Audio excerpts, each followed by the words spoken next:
بسم اللہ الرحمن الرحیم، شروع کے نام سے جو بڑا مہربان نہایت رحم کرنے والا ہے۔ قل فرما دے، غیر اللہ، تو کیا اللہ کے سوا تأمرونی، تم مجھے کہتے ہو، اعبدو، میں پرستش کروں، ایہا، اے الجاہلون، جہلو، یعنی آپ سے فرما دے، اے جاہلو، تو کیا تم مجھے کہتے ہو کہ میں اللہ کے سوا کسی اور کی پرستش کروں؟ وَلَقَدْ أُوحِیَ، اور یقیناً وہی بھیجی گئی ہے، الیکا،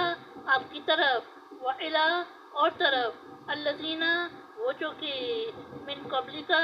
آپ سے پہلے، لئن، البتہ اگر، اشرکتا، تو نے شرک کیا، لَیَحْبَطَنَّ، البتہ اکارت جائیں گے، عملک، تیرے عمل، وَلَتَکُونَنَّ، اور تو ہوگا ضرور، من سے الخاسرین، خسارہ پانے والے، یعنی اور یقیناً آپ صلی اللہ علیہ وسلم کی طرف اور آپ صلی اللہ علیہ وسلم کے پہلوں کی طرف وہی بھیجی گئی ہے، اگر تم نے شرک کیا تو تمہارے عمل بالکل اکارت جائیں گے اور تم ضرور خسارہ پانے والوں یعنی سیاکاروں میں سے ہوگے۔ بلکہ اللہ، فاعبد، بس عبادت کرو، وکن، اور ہو، من سے الشاکرین، شکر گزارو، یعنی بلکہ اللہ ہی کی عبادت کرو اور شکر گزاروں میں سے ہو۔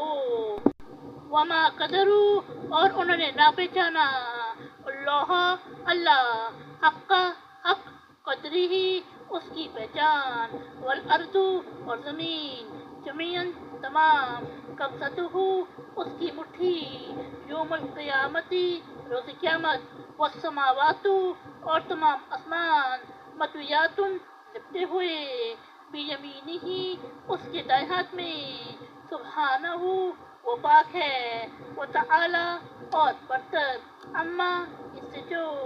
یشرکون، وہ شرکت کرتے ہیں، یعنی اور انہوں نے اللہ کو نہ پہچانا جیسا کہ اس کے پہچانے کا حق تھا، اور تمام زمین روز قیامت اس کی مٹھی میں ہوگی اور تمام آسمان اس کے دائیں ہاتھ میں لپٹے ہوں گے، اور وہ اس سے پاک اور برتر ہے جو وہ شرک کرتے ہیں۔ صدق اللہ العظیم۔